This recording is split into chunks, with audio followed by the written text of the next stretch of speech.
Well, good afternoon, ladies and gentlemen. It's very good to welcome you here and to welcome our wonderful participants in this webinar to think about the 25 years of the Good Friday Agreement. This is being hosted under the framework of the Oxford Global Society, which is a think tank, which is an initiative of Dennis Gallagher, and it tries to discuss matters of controversy, but of global importance. And it's hard to think of a subject which is of more importance at the moment, which is the state of the Good Friday Agreement, an issue of great importance, not just for the UK and for Ireland, but also for Europe as a whole. Now, the aim of the seminar is to take an opportunity to have a look at the Good Friday Agreement, the Belfast Agreement, and to take stock, what's been achieved, what are the potential threats to it, and the challenges it faces for the next 25 years or so.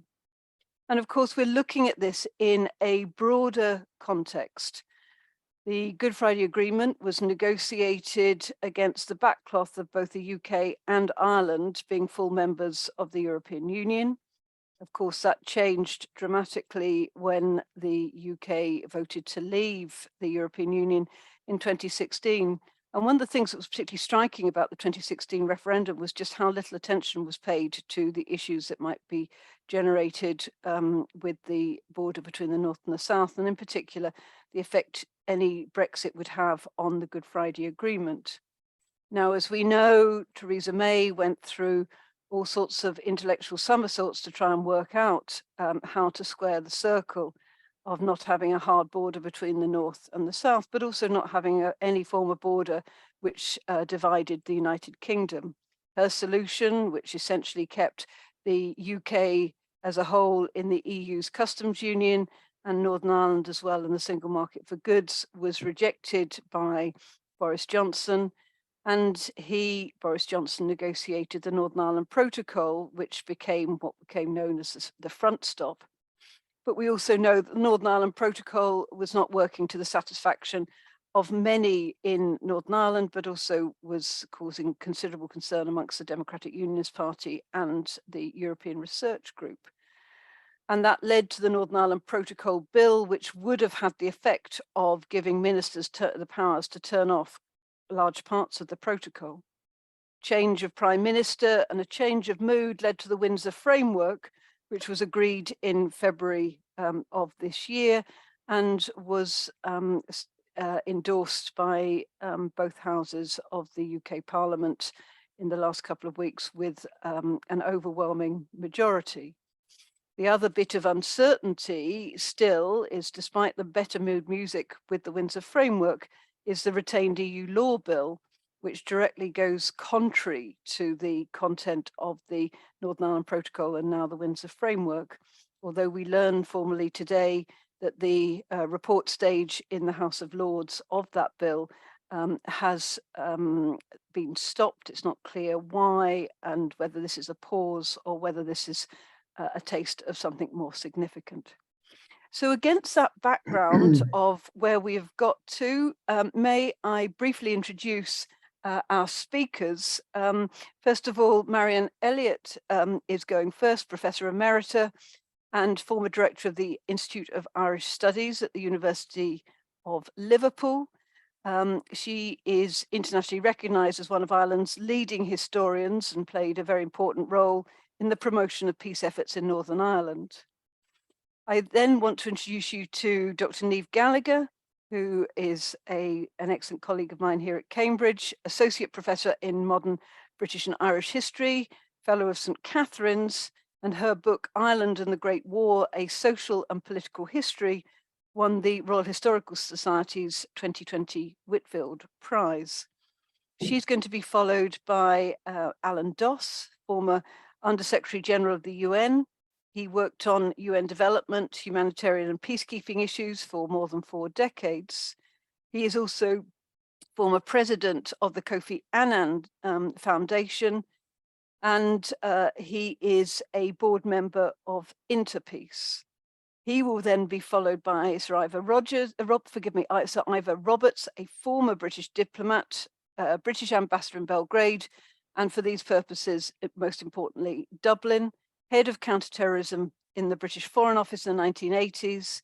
And after he retired from the diplomatic service, he was elected as the president of Trinity College, Oxford. And finally, another wonderful colleague of mine, Professor Christopher McCrudden, who is Professor of Human Rights and Equality Law at Queen's University Belfast. And he also holds a chair at the University of Michigan. He is a fellow of the British Academy and member of the Royal Irish Academy. And most important for these purposes, has been following all of the issues around the Northern Ireland Protocol and Northern Ireland Protocol Bill and retained EU law more closely than virtually anybody else. So these are our excellent speakers. They're going to speak for 10 minutes each. Marianne is going to go first, followed by Niamh and then Alan. And then we will pause for a break for discussion. And then Ivor Roberts and Chris will go next. And then there will be time for further discussion at the end. So with that, I would like to turn to Marianne Elliott. Marianne, the floor is yours. Well, I want to talk about the many years lead into the Good Friday Agreement. I was a commissioner on one of the first major peace commissions, the Uppsala Commission, headed up, Niamh, by a very well-known human rights lawyer from Norway, who went on to head up the Bosnian War Crimes Commission, and very unfortunately, more or less died at the table during that. It happened just a few months after he'd finished on the Uppsala Commission, so we were all very devastated. Now, the Uppsala Commission was set up by Robin Wilson and a very large group of patrons. It came at a time of extreme hopelessness. This is the context. The trouble has been going on for a long time. It was a time of the worst sectarian killings since the 1970s. And there was even a sense of hopelessness amongst some of the paramilitaries. I remember an IRA supporter saying, "We're stuck, we're going nowhere."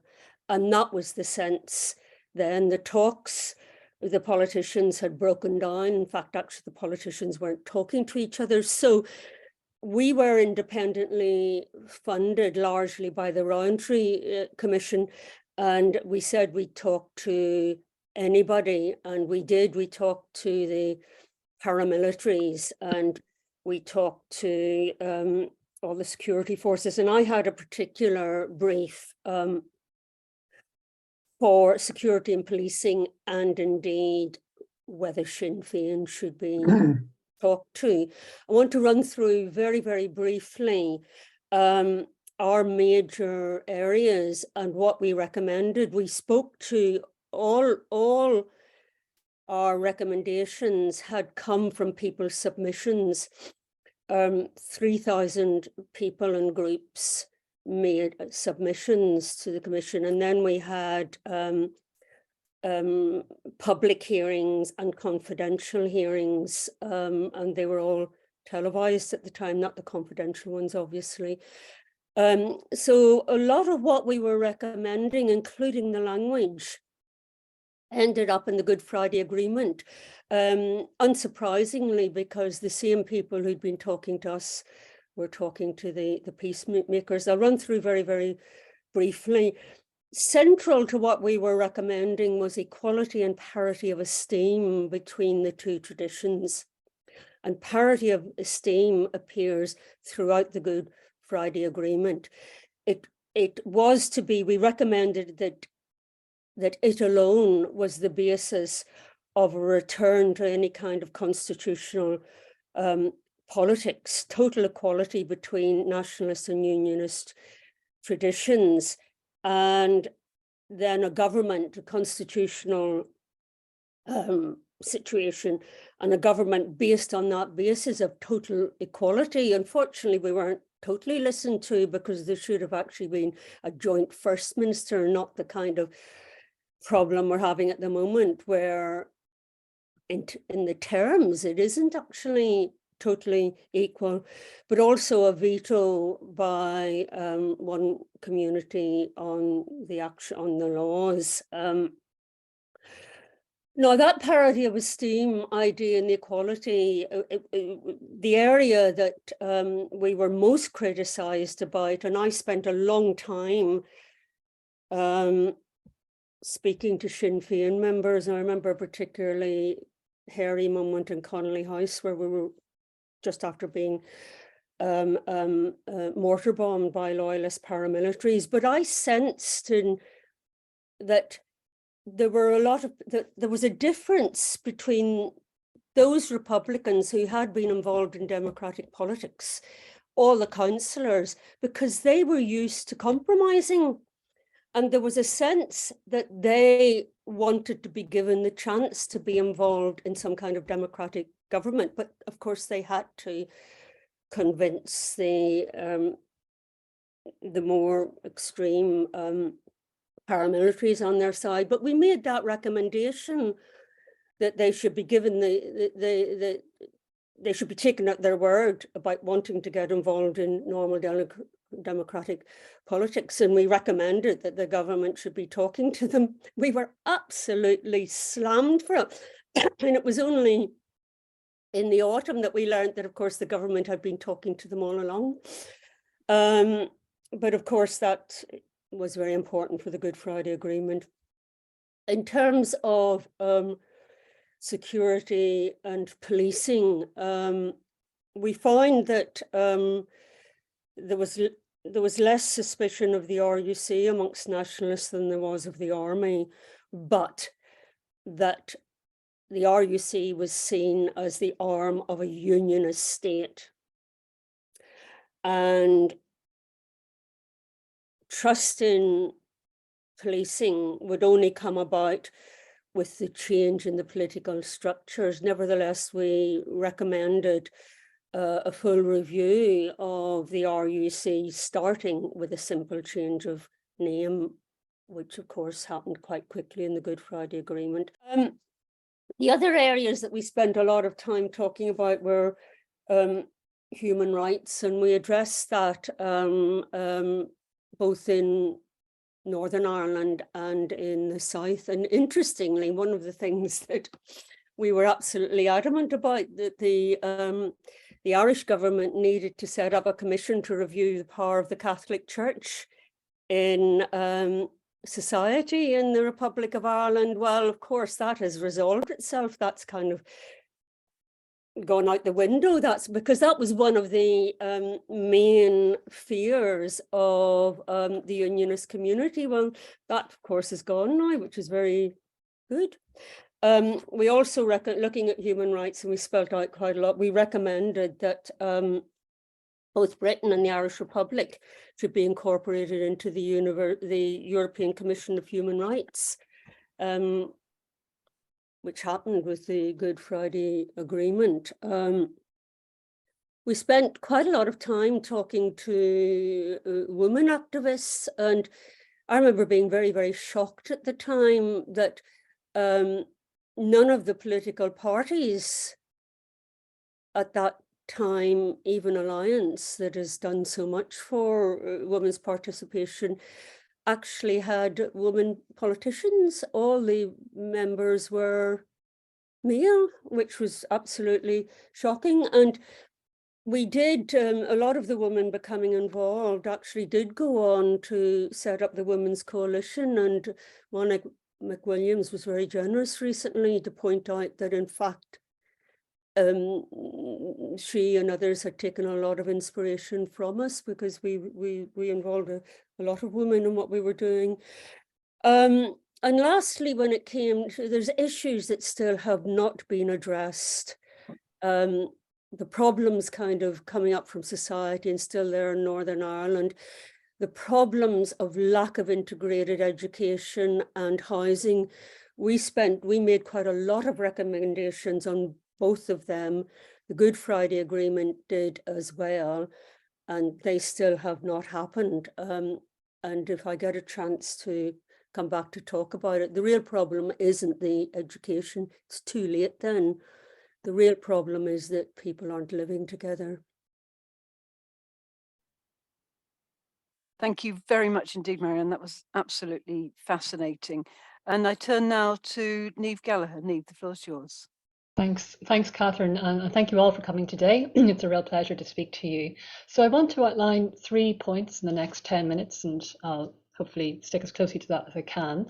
I want to say a little bit about why the Good Friday Agreement worked, some of the complexity around that agreement itself, and some of the case for reform that is currently in political discussion today. So I think it's often forgotten that the Good Friday Agreement was one of a series of so-called solutions proposed to solve the crisis in Northern Ireland.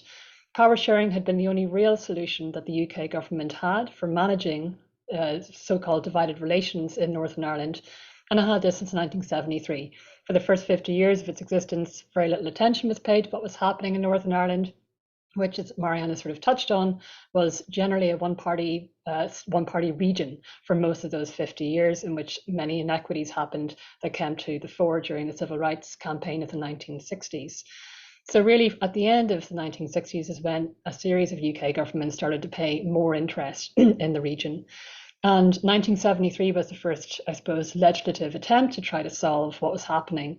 And that was the Sunningdale Agreement. Later on, in 1985, you had the Anglo-Irish Agreement. So they're the two kind of major precursors to the Good Friday Agreement. Without going too into the details of what they entailed, it might just be worthwhile highlighting a few things that bore similarities to 1998, but also were quite different.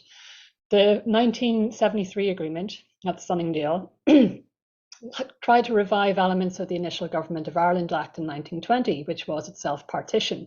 PR was one element of that. That's proportional representation, which had been part of the original Partition Act, the Government of Ireland Act, but had been, I suppose, abolished within 10 years by the Unionist government. There also was a Council of Ireland, something that was also in the Partition Act, the Government of Ireland Act, which would, I suppose, assist collaboration between the North and the South. And we do see elements of that in operation today with various British-Irish structures baked into the Good Friday Agreement. The 1985 agreement gave a greater role for the Irish government, an advisory role, which was seen to be a very, very bad thing for unionists, and particularly hardline unionists who did not want any interference from the Republic of Ireland in Northern Ireland's affairs. There was a problem with both of those agreements with who was at the table, who actually was consenting to them. These were often seen as imposed solutions from Westminster, with rarely getting the right people around the table to actually negotiate with them. So let's then turn to the Good Friday Agreement and what made it different. Well, first of all, the Good Friday Agreement is an international agreement, and that's often forgotten in discussion. The past few years, we've spoken a lot about the withdrawal agreement. Clearly, that is an international agreement with the EU, but the Good Friday Agreement is as well, of which the multi-part agreement is one part of it. It is not the whole entire agreement. And that's often lost in discussions of Northern Ireland, which can focus simply on the two parties, the two sort of tribal groups. So the fact it was an international agreement brokered, Marianne touched on this, by also international actors. She mentioned Norway, but also clearly America. The USA played a huge role in this, particularly George Mitchell. There were Canadian and Finnish representatives as well. Leadership from parties within Northern Ireland, both together and with Westminster, were equally important. And these were, I suppose, fostered over time by the actions of people like George Mitchell and by having neutral meeting grounds, which the EU was able to provide in lots of instances, where you could have these, I suppose, incremental getting to know, everyday connections, where you get to know people by virtue of having to be there 24/7. Okay. The Good Friday Agreement solves real problems. That is often forgotten in much of the discussion we've heard in recent years. It solves structural issues, and Marianne touched on some of these. Human rights were a major one. Policing was another, in which more than 90% of the police force, the RUC, was Protestant, i.e. not representing the whole variety of people who live within Northern Ireland. That was a major problem. That was changed by the creation of the Police Service of Northern Ireland, in which a quota was then set up to ensure that fair representation would always happen henceforth. Governance, of course, that's the major one. Now, the power sharing agreement wasn't just a way to sort of manage differences, but it was also to ensure that no one party could have the majority rule over another ever again. These are now baked into the Good Friday Agreement, as is a very important point about legitimate constitutional aspirations. This differed tremendously from previous agreements as well, that it was up to the people of Northern Ireland to decide their own future, though they only have two options. One is in the UK and one is joining the Republic of Ireland to have a new Ireland. Don't think there's a third way mentioned there. But they are all, they are now new parts of the Good Friday Agreement that weren't there before. And the additional element, remember the Good Friday Agreement was passed with two referendums, I think that's probably the way to say it, both in Northern Ireland, but also in the Republic. And in the Republic, the two contentious articles that were within the 1937 Constitution that laid claim to Northern Ireland as being a single part of Ireland's territory, they were removed. And they had been a huge concern for many unionists over the decades since the 1930s. So all in all, it was considerable. It was a considerable international effort, a considerable feat that was put together, and quite different from anything that came before. So this complexity, I think, is really important to remember about the Good Friday Agreement. It's not just about solving minor differences, it was about very real things, structural, internal to Northern Ireland, and international between the Irish and British governments as well. And often, a focus only in Northern Ireland and on two groups and rival groups obscures all of this. And that, for me, has been a little frustrating over the recent years in the media of how the region has been portrayed. And Brexit saw this sort of representation portrayed quite a lot. We saw it under Boris Johnson and Liz Truss, that peace was at threat, as if peace is a sort of a thing that can't be actually solved, that East-West relations were not under threat, or indeed that the border, where the question of the border should be, was also a problem because it might either disturb peace on the one hand or maintain it on the other. And interestingly, different governments had different rhetorical stances on this. The Irish government, and obviously who are part of the EU, and the US fervently maintained that preventing a hard border on the island of Ireland was really important for peace. But then Liz Truss and Boris Johnson came to say, well, actually, preventing a border in the Irish Sea, even of course they signed up to it initially, but skipping over that fact, that, in fact, was the major problem for peace, and only their protocol bill, the domestic piece of legislation, would be the thing that would ensure peace was maintained. Naturally, the Republic of Ireland, the EU, the USA disagreed and said the initial withdrawal agreement was the only thing that could protect peace. So I think in all of these ways, we see how rhetorical plays in Northern Ireland on this issue of peace, which entirely decontextualised the real issues that were at play, happened over the last few years. Northern Ireland is a sort of pawn in these larger actors and how they portray the region. And as historians, it's quite easy to see these sorts of things. So moving briefly on to my final point, it is the case about reform. Should the Good Friday Agreement be reformed or not? Well, firstly, the unionist nationalist binaries that are so commonly discussed in Northern Ireland are, of course, there. Parties have mobilised around them. Parties have their names drawn from them. The DUP, the UUP. That's clear. The SDLP, Sinn Féin identify as nationalist. It's not exactly in their formal characterisation. So, but having these binaries baked into the Good Friday Agreement gives an element of continuity to Northern Ireland's politics that for those on the outside, particularly in Britain, they wonder why the place doesn't change. Now, that has to be remembered. If people are constantly voting for a system that only allows them to vote, one or the other, you're going to see this continuity. And that's something that needs to be kept in mind. It also implies there hasn't been change, and there has been change, considerable change, particularly when it comes to Republican parties. Sinn Féin has sort of recharacterised itself as a much more liberal, progressive party than it would have been 20 years ago, or even certainly 40 years ago. They have changed their stance on the EU from once being against it, now being for it. They are now very much pro-women's rights, pro-abortion, pro-gay rights. You know, they've complete transformation. Now, much less is clear on the DUP side. The UUP very recently, which used to be the major party in Northern Ireland for its first 50 years, less so in the last 20 years, it even has adopted a new message about inclusivity in a way to try to attract a more centre ground of unionist voter. The DUP has relied, however, on the old constitutional line and constitutional fears that Northern Ireland's place in the UK is about to be ripped away. So there has been change, even though these categories imply continuity. I think it's also important just to bring to your attention the new so-called third way, sort of a very horrible term because it applies, and the norm is unionist or nationalist, and anything else is a sort of deviance. But the third way or other group has really thrown questions of reform into light. This is the Alliance Party. It hasn't come out of nowhere. It has been growing steadily for many years, but really jumped in the most recent election. It's now the third largest party in Northern Ireland. It also would attract the majority of people who wouldn't vote in Northern Ireland. And if they had to vote, they'd probably vote Alliance. A recent survey done by, I think, the Institute in Liverpool revealed this. So there is a case for reform. Do you reform or do you not? The status quo would say we can't reform it. The Good Friday Agreement took a very long time to get there. It didn't appear overnight. It took extensive negotiations with all the international parties I mentioned. It has safeguards in it, which indeed are important to ensure that no one majority can overpower another one. Still, something like 64% of people in Northern Ireland are voting unionist or nationalist. So you can't say it's not working. That's still, you know, that's not far off UK national figures anyway. Peace and the various safeguards and human rights, policing, etc., are all baked into the system. So it seems to be working, and if it isn't really broken, don't fix it. I'll be 30 seconds, Catherine. But do you reform it is the last question. Well, I think 1998 is not 2023, and that needs to be kept in mind. There are new generations of voters, and Northern Ireland has completely changed since 1998. Now, the credibility of Stormont has been very much shaken, I would say, over the last 5-10 years.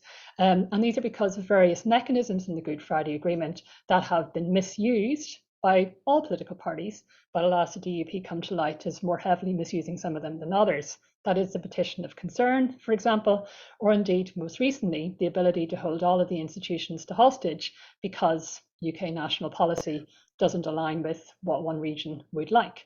Now, Sinn Féin did the same 2017 to 2020 over the RHI scandal, the renewable heat incentive. And I think voters in Northern Ireland are quite fed up, a large part of them, that this is the sort of the way of things. And another section of them think it is fine to hold government to hostage when they don't get what they want. They are real problems that the Good Friday Agreement does not really take account of. And nor does it allow parity for this new third way, the Alliance Party, which doesn't have access to the petition of concern because it's not a unionist or a nationalist party. And similarly, if it becomes the second largest party in the elections next year, or not next year, the next set of elections, it would never be able to hold the Deputy First Ministership position, i.e. the second major position, which is actually equal to the first one, but the language just says who came second, who came first electorally, because it again does not identify as unionist or nationalist. So therefore electoral equity is not there in Northern Ireland. One can still expect that to change as the Alliance captures centre ground of votes that no other party can do. And these are real issues to try and consider. But I'll stop now, and thank you very much for your time. Thank you very much indeed, Niamh. That was absolutely fascinating. Alan, can I give you the floor? Thanks very much. Thanks very much, Catherine. Let me just start by saying that, unlike my fellow panelists, I am definitely not an expert on the affairs of Northern Ireland. My interest and participation comes from my years spent with the UN and the Kofi Annan Foundation, where we worked on peace processes in a number of countries. And everywhere we found that the recurring and fundamental challenge was how to build a bridge between the past and the future, and how could the legacy of violence be diffused so the past did not become, again, a prologue for the future. I think William Faulkner put it well when he said, the past is not dead, it's not even past. And we found that as a recurring issue in peace processes that we worked on. One of the principal international responses to this dilemma was, well, let's set up Truth and Reconciliation Commissions, TRCs, which I was involved in. I helped set up several of them. And having left the UN and then working in the foundation, I sort of started asking myself, well, what sort of impact did they all have? We've had many of them, actually, I think 30 plus of, and to be honest, the results were very mixed.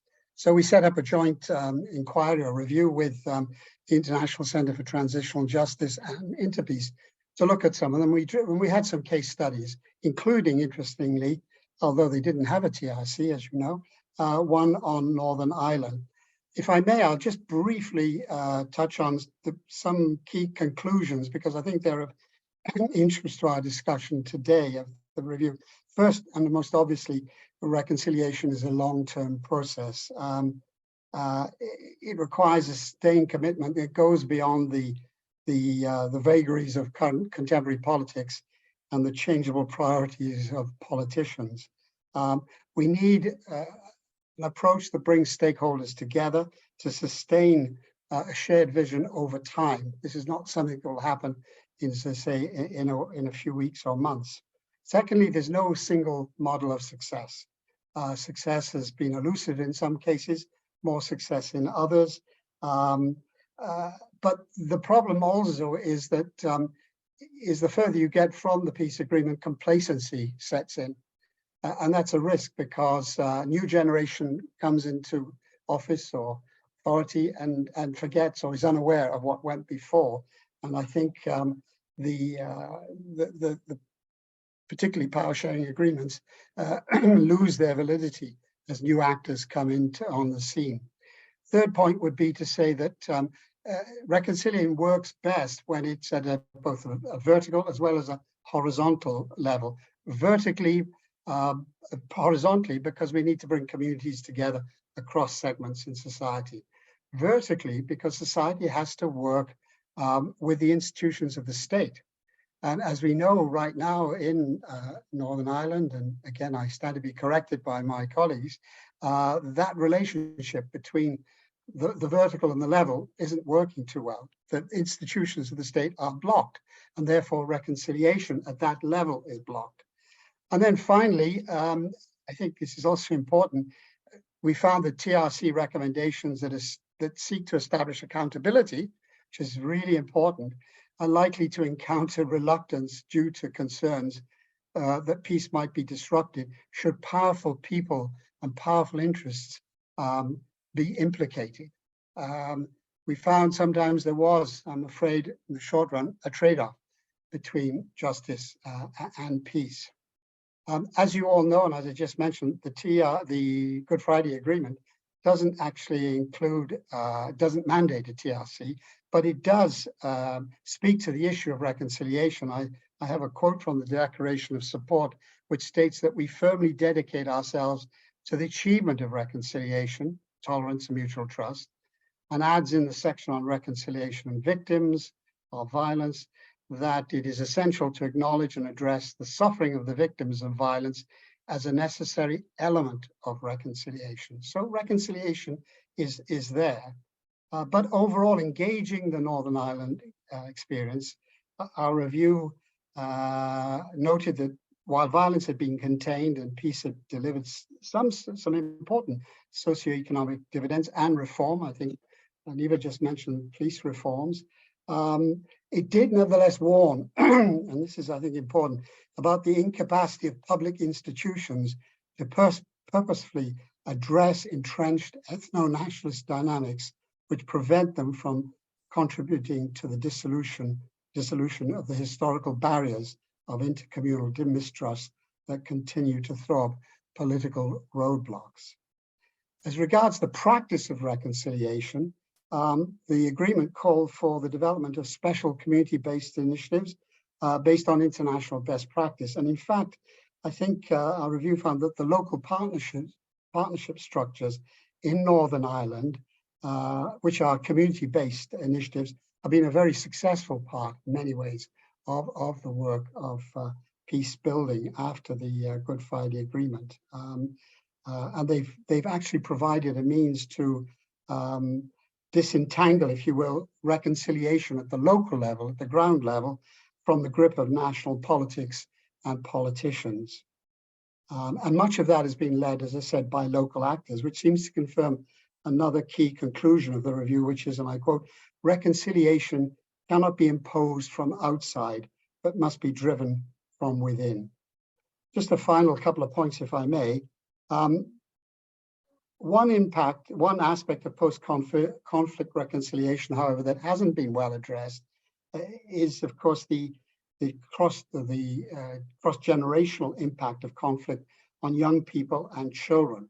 And evidence seems to show that this is the case in Northern Ireland, where levels of anxiety and other emotionally related disorders are among young people are much higher than other parts of the UK. So that's I think a very important fact to consider as we go forward. Last major point is that the Good Friday Agreement calls for recommendation, but it rather carefully skirts the issue of truth-seeking or truth-telling. There was no explicit call in the agreement, as far as I know, but correct me, please, if I'm wrong, for a truth process, although the declaration of support does refer to, and I quote, a deep and profoundly regrettable legacy of suffering, and recognizes that victims have a right to remember, as well as to contribute to a changed society.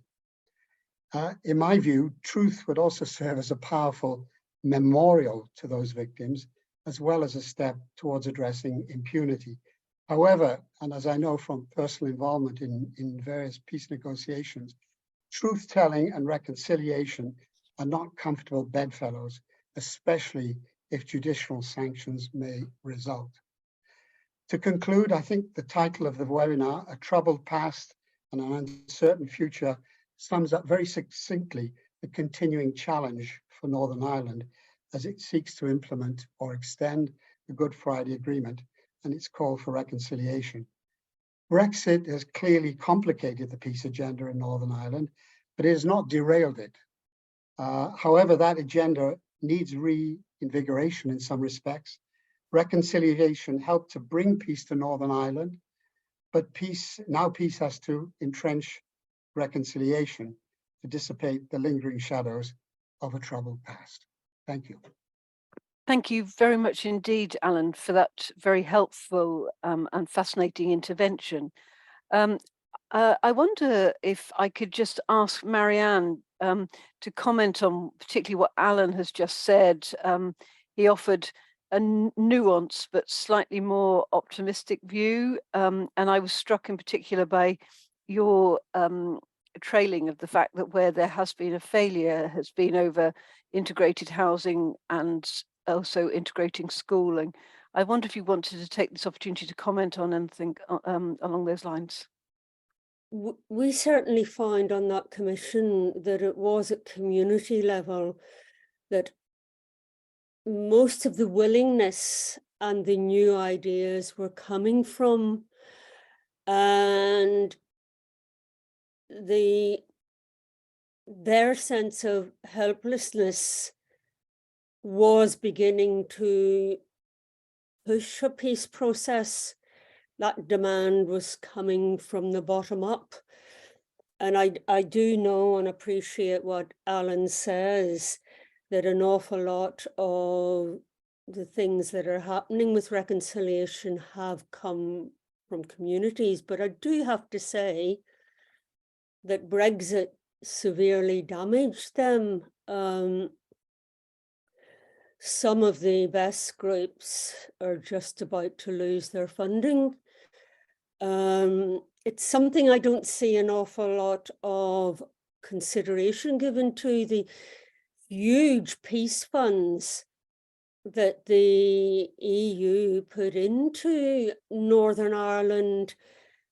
And I don't see an awful lot of that being replaced by the UK government. So there are worries there.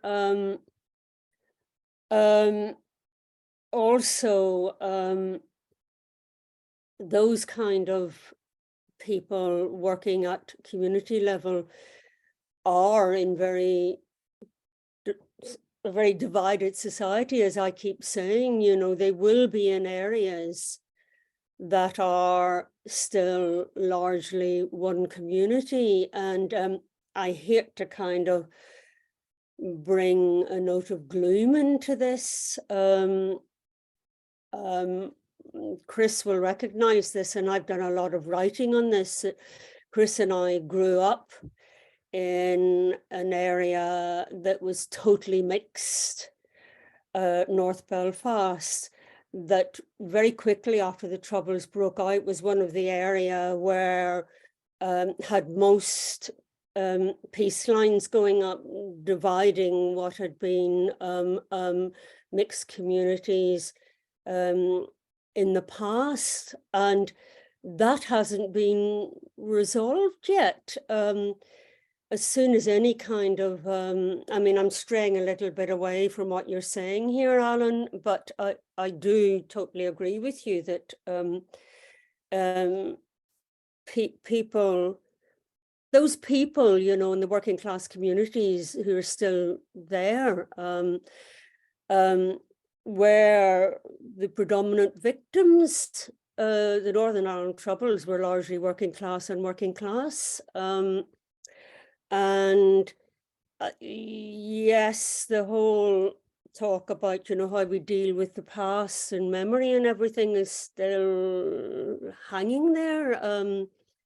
I really liked what you said. I actually took it down, and with your permission, I will use it in the future. The victims have a right to memory. It's a lovely quote. Thank you.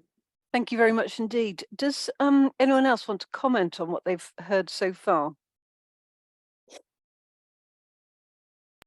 Niamh, go ahead. Very briefly say, we hear this word reconciliation a good deal. Of course we do, it's a post-conflict society. But again, I think we need to dig a bit further, and Marianne just touched on it on at the end there, that predominantly this is an issue about class. Working class communities all across Northern Ireland have been ill-served, first of all by Northern Ireland itself in the first 50 years. Indeed, thereafter it's had a 30-year gap because of the conflict, so very little was done to address specific concerns. And even since Good Friday, there has been considerably less attainment in educational and socioeconomic indicators than one would have liked across working class communities, regardless of persuasion.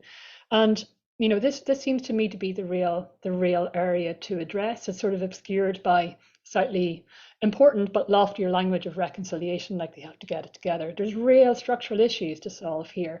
Brexit didn't just complicate them, but it allowed, I suppose, forms of politics that were always there, particularly over the constitutional question, to be reinvigorated, revived, and reinterpreted in lots of new creative ways. And this was assisted by political parties at the same time, who flagged it up to be a major constitutional issue. So all of that is back in vogue. And, you know, again, as Marianne said, maybe 10 years ago, that was far less certain, it must be said. Northern Ireland looked much more on its way to being quite a steadier place. Now less so, with the constitutional issue back in the foreground, and will be there for a long time yet. I mean, the Windsor Framework doesn't solve that. I don't know if it's the right kind of way to look at it. If we need to try and get back to a past, it implies that we can do that. And I don't think any historian would say we can go back to a past, because there'll be a new set of contextual circumstances. So there'll be a new norm. So we need to go to a new norm and get away from this idea of going to the past. And I don't know if that means naturally eroding segregation and assuming everyone's happy-go-lucky, or if they're coming to a new sort of accommodation in which segregation is, that's a very strong word, but sort of part and parcel of the way that different groups tend to congregate and have their own sort of assimilated, well, their own integrated spaces only amongst themselves, but not really with their larger host communities.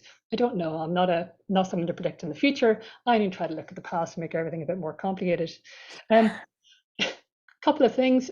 You know, this class dimension is really important, particularly if we're thinking about paramilitaries, which have not gone away. Indeed, my mind, they will not go away. Northern Ireland has had them since it was created, right? Even the UVF, created in 1913, that's the Ulster Volunteer Force. Winston Churchill made it the first special constabulary. They became the police, or sort of a policing wing of the new Northern Ireland state, or the new Northern Ireland region. So I don't think they'll disappear.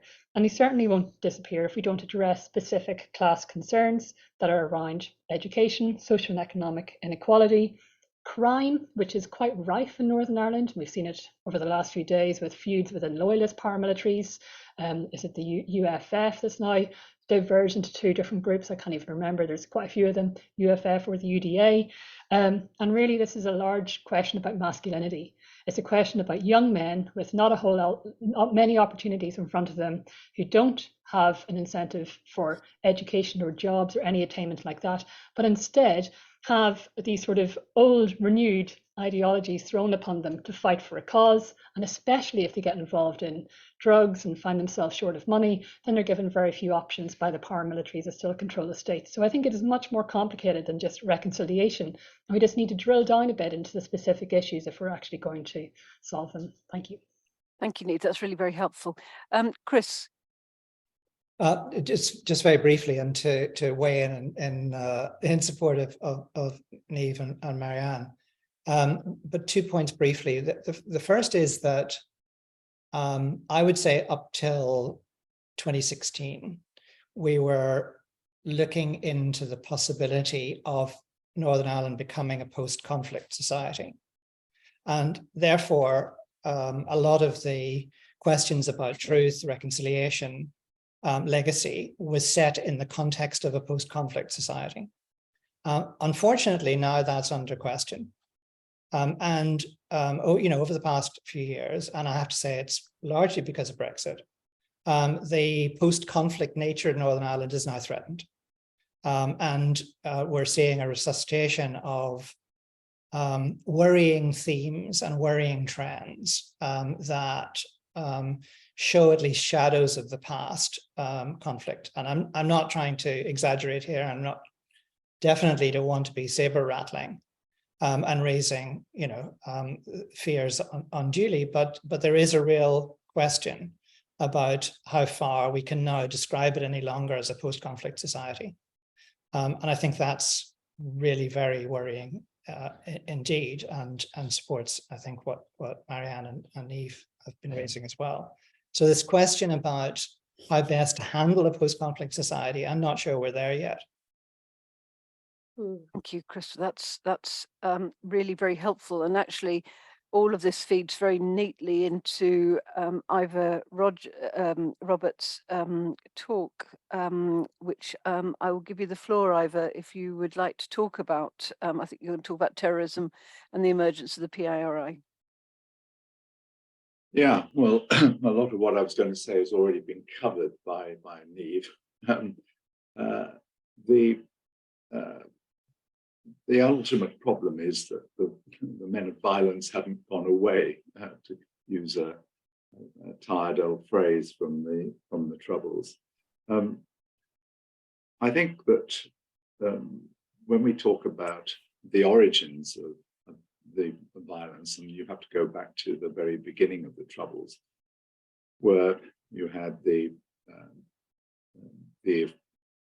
IRA, of course, had been in existence in one form or another for a very long time, and had been active in, obviously, had been in the shape of the Irish Volunteers, had been present at the Easter Rising, and then you went through to the period in the late 30s and 40s, and then the border campaign, and then finally with the civil rights movement and the violence by Ulster loyalists against it, brought out the IRA in a different form, and one that very quickly actually split between the officials and the provisionals. I had quite a lot to do with the provisionals when I was head of counter-terrorism in the Foreign Office, and we had various attempts at bringing the conflict to an end, which Niamh described the power sharing as the the British government's hoped for silver bullet, which was tried at various stages. And in the early stages back in the 1970s, I think the IRA reaction was, you don't get it, do you? We want you out of the island altogether. And power sharing doesn't really fit the bill as far as that's concerned. And so we had a long, we then descended into what the IRA called the Long War. And when I came into it in the 1980s, we'd more or less reached a kind of stalemate,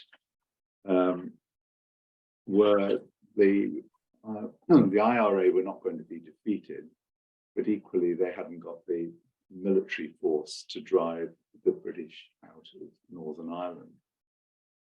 And I remember the realization coming home when we, with the help of the French, had arrested a ship called the Excellent, which was carrying a huge arms shipment to the IRA, provided by Colonel Gaddafi out of the generosity of his heart. And we were staggered at the quantity of arms that had been provided, and were feeling rather pleased with ourselves until the captain of the Excellent volunteered that 4 other shipments had already got through. And doing our sums, we worked out that that meant that the IRA already had enough equipment provided by the Libyans to carry on the war for another 25 years. And I think at that point, that was a huge reality check for the British government.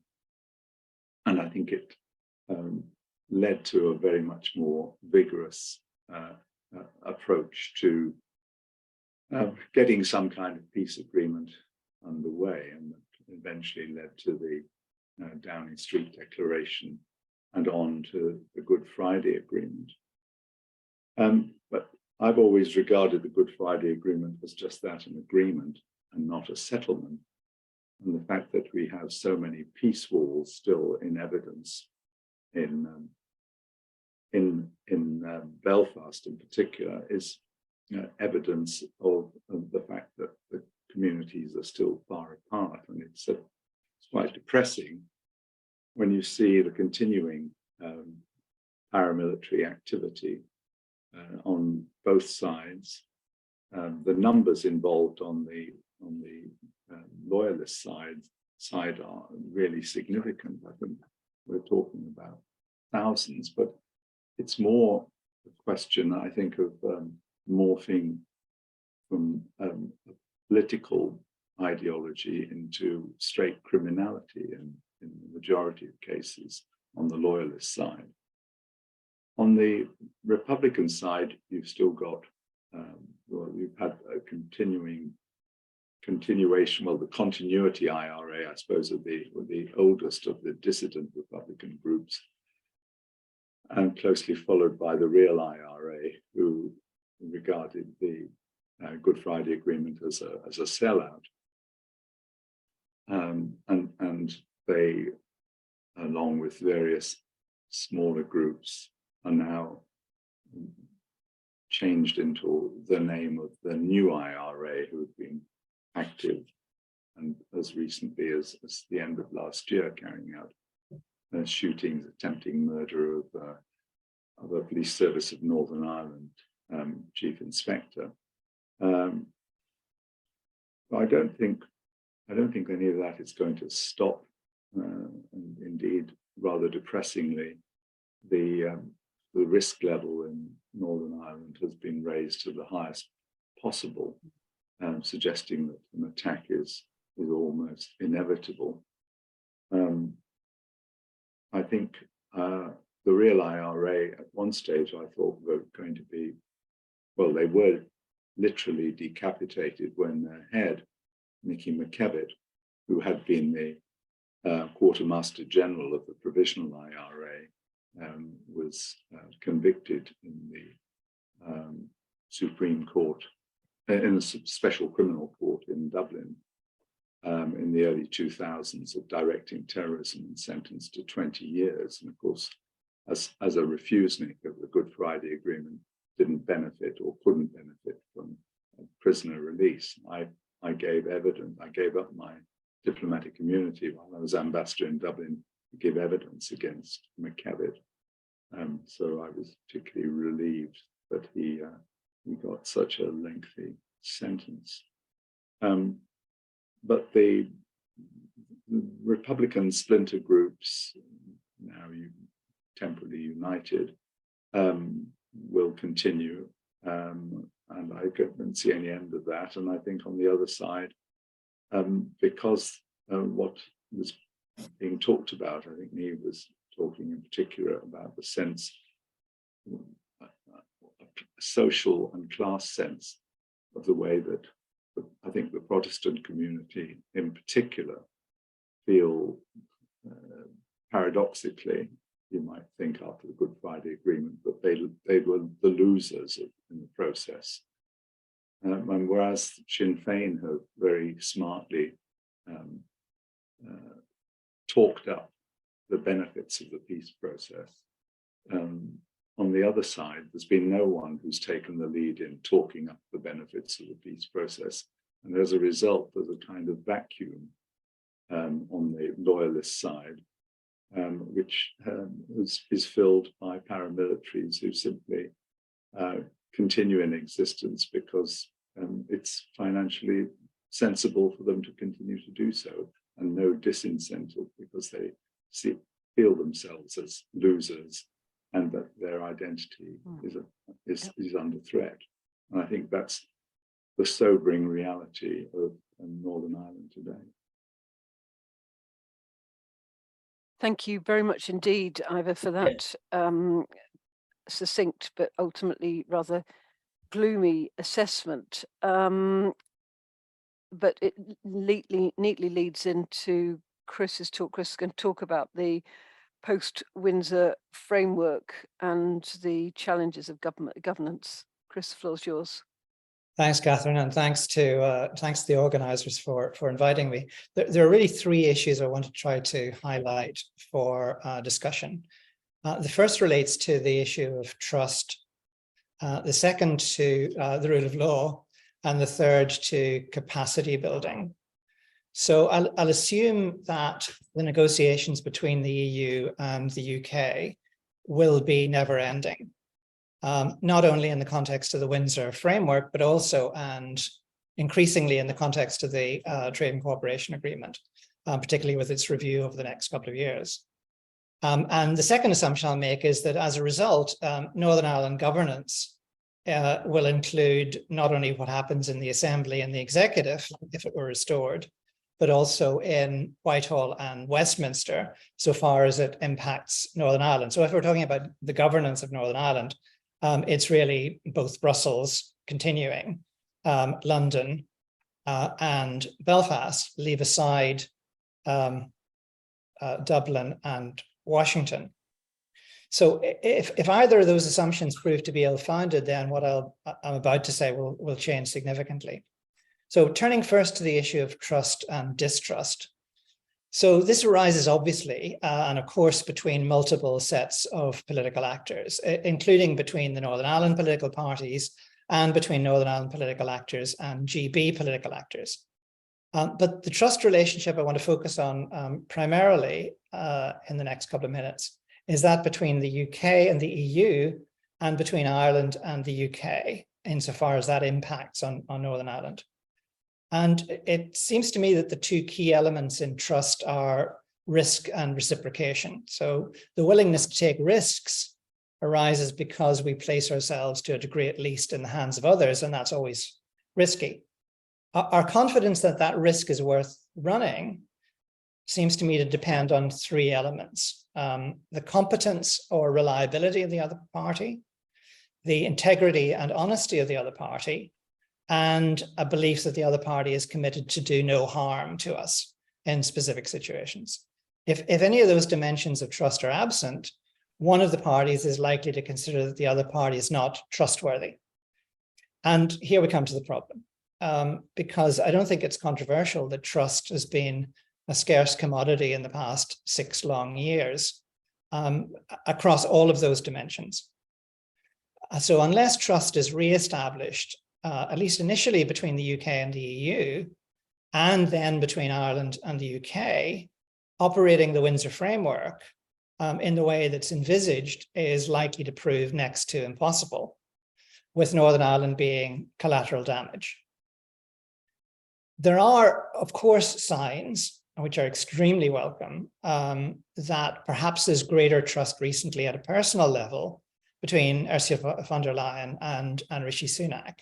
But there must, I think, be a question whether that interpersonal trust is sustainable, if it's not also underpinned by greater institutional trust between the UK and the EU.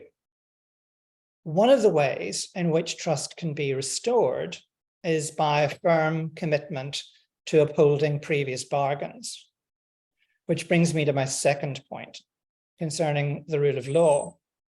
So judges in their cups, and Catherine will be aware of this as well as I, are prone to wax lyrical about the rule of law. And the greater the amount of alcohol, the more lyrical they become. But its overuse in those kinds of contexts can blind us to the pragmatic necessity of the rule of law in international relations, and in particular in relations with the EU as quintessentially law-based organizations. And the current willingness to threaten continually to breach the rule of international law causes real damage to trust relations, both personal and institutional. And that links into a point that Niamh was making about the status of the Good Friday Agreement itself as an international agreement. The more international agreements are seen by those observing the British government to be a la carte, the more the Good Friday Agreement is also going to be seen to be under threat as well, if the necessity arose. So if we think that trust between the UK and the EU needs to be restored, it seems to me blindingly obvious that the continual threats to breach or simply turn its back on international law is likely to do nothing to help to restore trust, rather the opposite. Reading the recent accounts from the Commission side of the negotiations on the withdrawal agreement, it's clear that the decision, for example, of Michael Gove and David Davis, just after the December joint report, to let it be known that any agreement could be tossed aside, immediately triggered an extraordinarily adverse reaction in Brussels.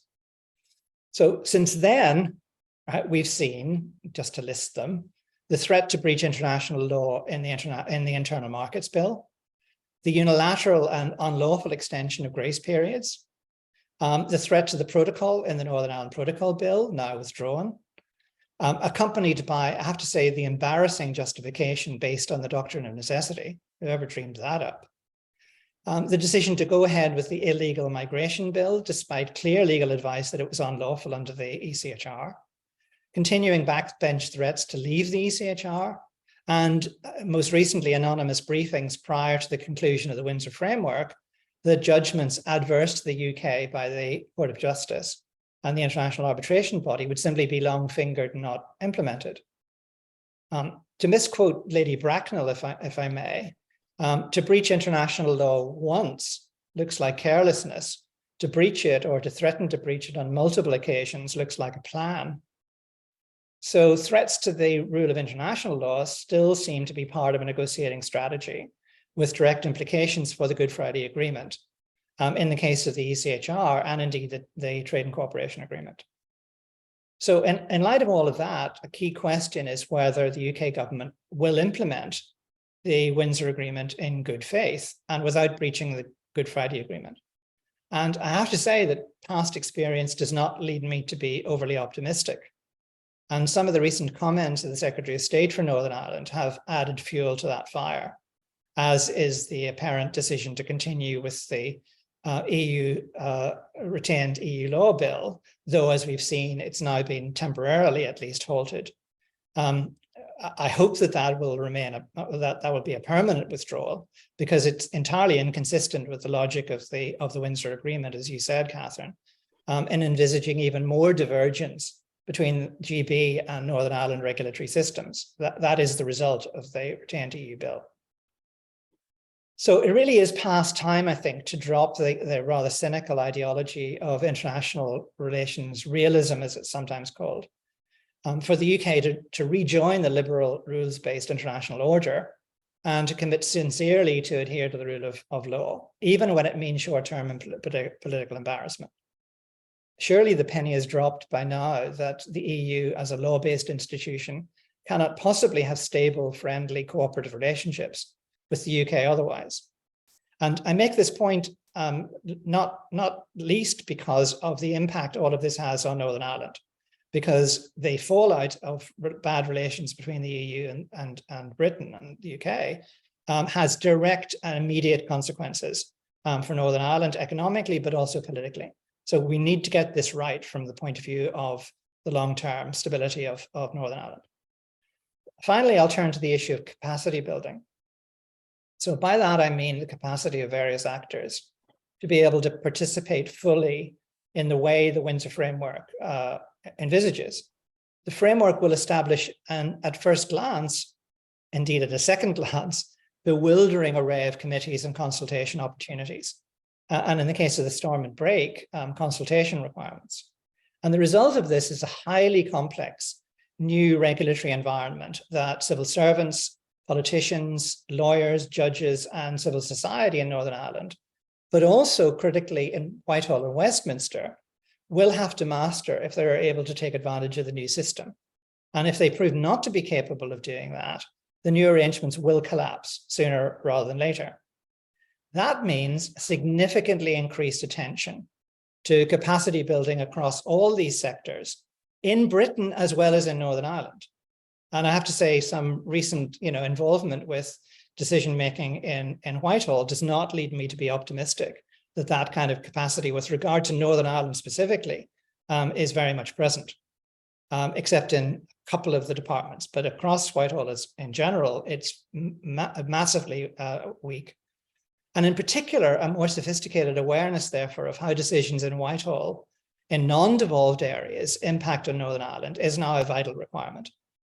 This is no mean task, not least because of the Brexit ennui that's set in. So my suggestion is that we need more TLC, more trust, more legality, and more capacity building.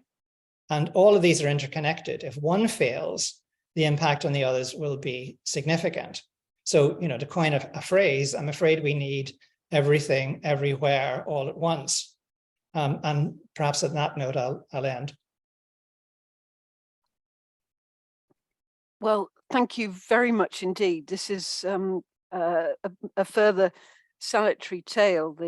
As Chris knows far better than the rest of us, the Windsor Framework is actually a highly sophisticated, complex, multifaceted documents plural, with a number of elements. And I think you're absolutely right that the need for intense legal scrutiny to try and understand what is actually going on, and then a political engagement with it in order to deliver on it, does require a huge amount of attention, which I fear that all of the other matters that clamouring for governmental attention may well force out, and particularly if the retained EU law bill does go through, it's going to require such an effort on the part of the civil service that it's effort that can't be devoted to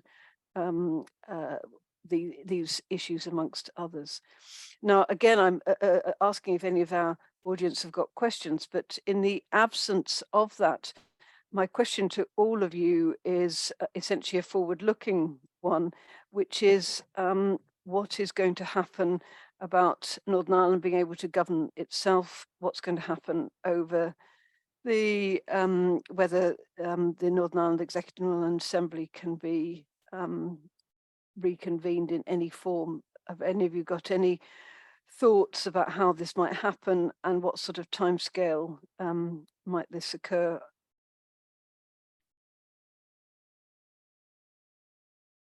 Well, perhaps I could jump in while the others are. That would be great. Thank you, Chris. Thinking. I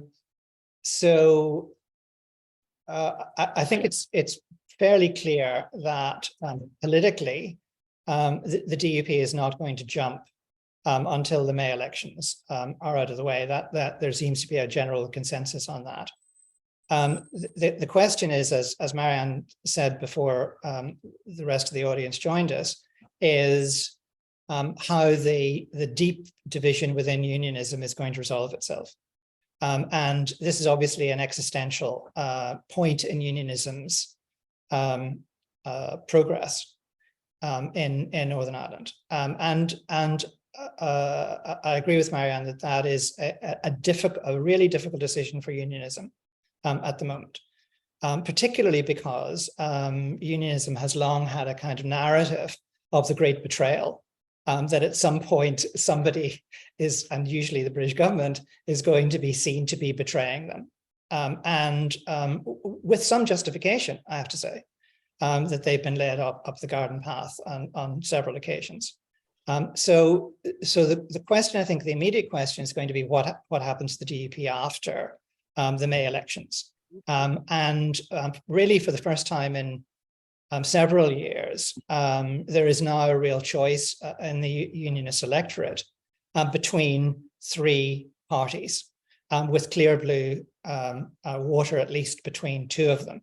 And that's between the DUP and the Ulster Unionist Party, with the Ulster Unionist Party clearly signalling that it is willing to go back into Stormont and that it accepts the reality of the Windsor Framework and the potential benefits of it. So we have, a real choice within unionism at the moment as to which way the DUP is going to jump.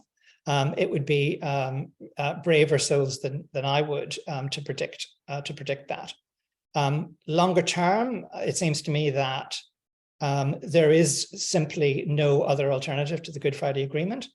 It can be moderated, it can be changed, it can be negotiated, renegotiated in certain respects, and provided there's a consensus, that's fine. But it has to be by consensus if there's going to be a change. Going forward then, the Good Friday Agreement seems to me the only game in town, as is essentially something like the current executive and assembly. So if the DUP decides not to enter that, then I think we have a situation which is extremely concerning, where it has to be direct rule from Westminster, which I suspect no one in Westminster wants, with considerably increased involvement by the Irish government, which of course is going to antagonize unionism even more. And so the choice, I think, in unionism's camp at the moment is between accepting the reality of the Windsor Framework, accepting the reality of Good Friday Agreement and power sharing. Otherwise, it may well get something considerably even less palatable than it has at the moment. Thank you, Chris. Marianne. I'm going to float something, and I'd be very surprised if it isn't being talked about. I wonder whether fellow participants know whether it is or not. There's a belief in Northern Ireland that one of the key issues stopping the DUP going back into power sharing is that it would lose its primacy and it would have to accept a Republican as First Minister. Now, I do think that was a major weakness in the Good Friday Agreement. And when I look back at it, I'm surprised that nationalist and Republican communities did not raise that more than they did. But I wonder in the long term if that could be changed and the leaders of the biggest parties can be joint First Ministers. I don't think it'll happen quickly, but I think it should happen.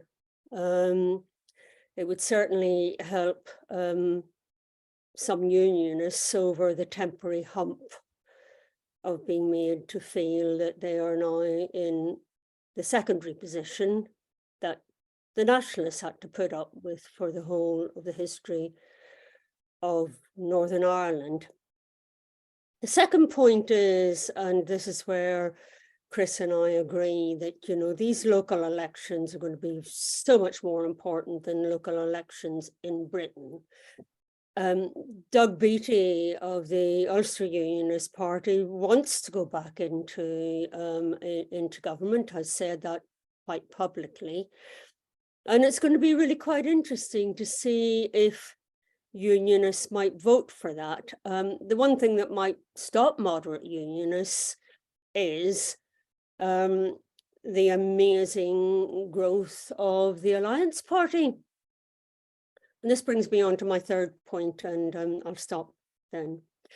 I think the Alliance Party has quite a lot of justice on its side to ask for the Good Friday Agreement to be revisited, because people like the Alliance Party have to designate themselves as other, which means they don't have as much power within the executive as the two big blocks of nationalists. And I would very much like to see what, I mean, I hope Alliance does go on increasing. It's particularly, you know, amongst young people, you know, from unionist and nationalist communities are going in very large numbers to Alliance. I mean, there are a lot of vagaries, but I do feel after 25 years that the agreement does need to be revisited. All agreements such as that do need revised, and hopefully there's a mood for that after these elections. Thank you very much. Ivor, did you want to add anything? Well, I agree absolutely with Marianne that in an ideal world, the Good Friday Agreement would be revised. And another agreement I've been closely involved with was the Dayton Agreement in Bosnia. And that certainly needs substantial revision. But it isn't going to happen in the case of Dayton. And I'm worried that the flaws in the Good Friday Agreement won't be ironed out either, because I can't see all parties agreeing to do so. And to amend the Good Friday Agreement, I suspect would probably require referenda on both sides of the border. It would. And I don't look at that with any enthusiasm. I think it's very important that what Marianne was saying about the Alliance Party and how the Good Friday Agreement really made no attempt to, as it were, look forward to a time when the idea of the two communities might give place to a broader civic society. And that was obviously a major weakness in the system. Again, I can't see that it's easily going to be remedied, much however desirable it would be. I remember a long time ago suggesting to the Northern Ireland office that one of the real ways of solving the problems in Northern Ireland would be to abolish sectarian schools.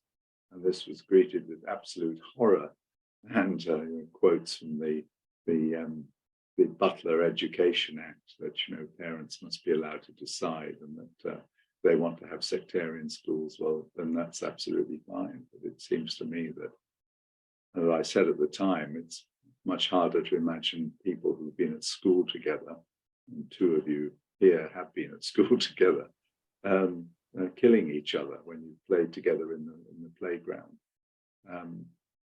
But I think there are serious problems which we will see not only in as I say, in terms of the Good Friday Agreement, but also in other international agreements where, however desirable it is to improve and update, the realities make it impossible. Thank you, Ivor. Alan, you raised your hand.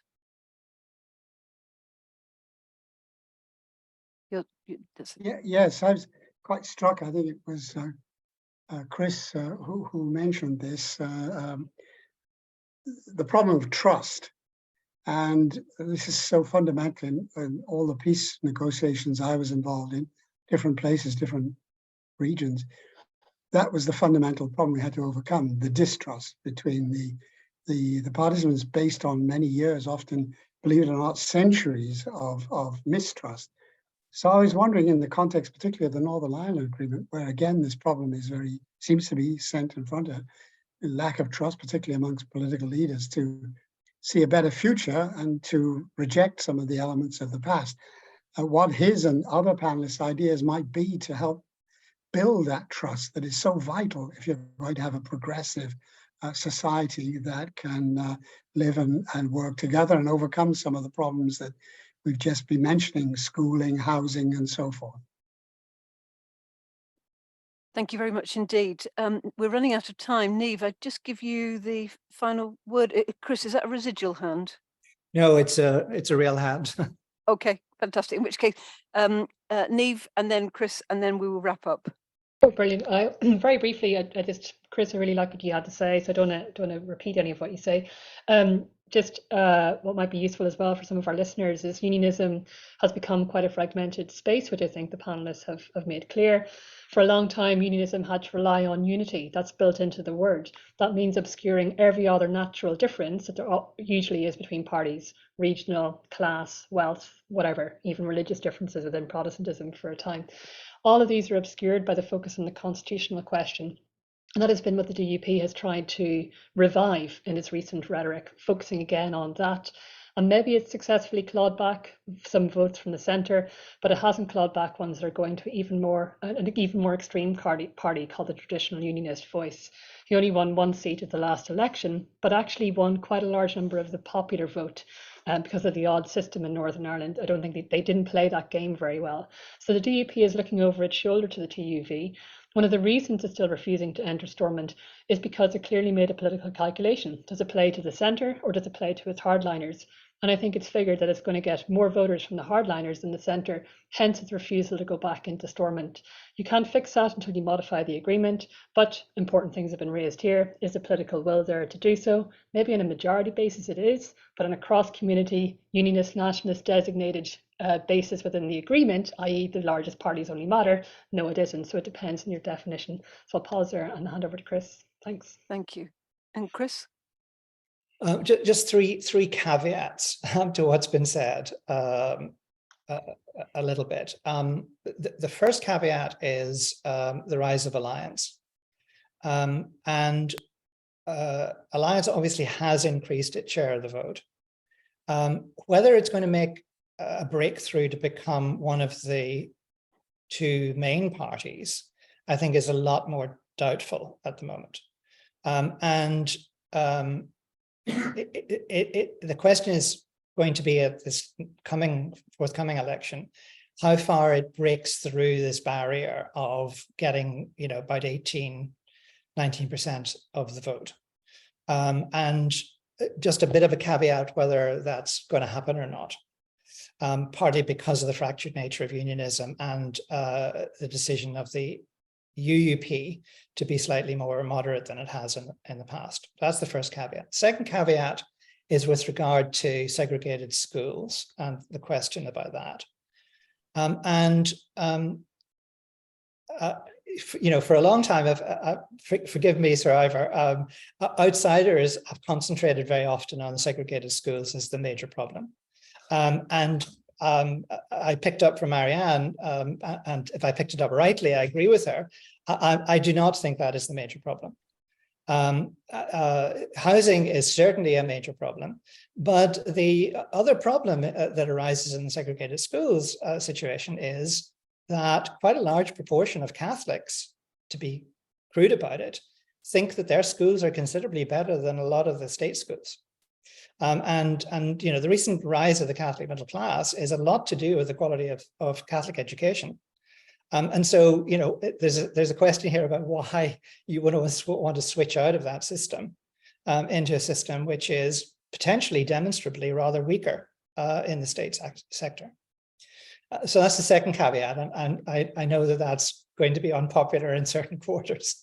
The third caveat is, with regard to the question that Marianne raised about changing the designation of First Minister and Deputy First Minister. I think that's an entirely sensible suggestion, that they would both become First Ministers, or that their status is in name is the same as their status in law. But I think the caveat here is whether that is really the sticking point with regard to the DUP entering into the power sharing executive. And this is partly because of Niamh's point about the TUV. I mean, the TUV opposes power sharing on any circumstances. It does not want to share power with Sinn Féin. That's clear. And it's, you know, the leader, Mr. Allister, has made that absolutely clear. And it's given that the DUP is threatened on the TUV wing, there has to be a real question. And it's a real question the DUP finally has to answer as to whether it is really genuinely in favor of power sharing with the unpalatable, as they see it, Sinn Féin or not. And I think that some of, at least, of the rhetoric around the protocol has been smoke and mirrors for some of their supporters, at least, not wanting to go into power sharing executive, full stop. And I think that now has to be faced. Well, thank you very much indeed for that and for all of your thoughts. I must say I have benefited hugely myself from listening to you all this afternoon. I've really appreciated the richness and the nuance that you have all brought. And it's also deeply pessimistic because while, of course, the Good Friday Agreement was the most remarkable achievement, the fact is 25 years on, we are in less of a good place than perhaps we would have hoped we would have been. And I'm afraid Brexit does look like it's got quite a lot to answer for there. Can I thank you all very warmly? Can I thank you also our participants very warmly? Thank you to Oxford Global Society for hosting this event. And may I wish you some peaceful and good time with your family over the next holiday period. But thank you all very much indeed. Bye-bye, everybody.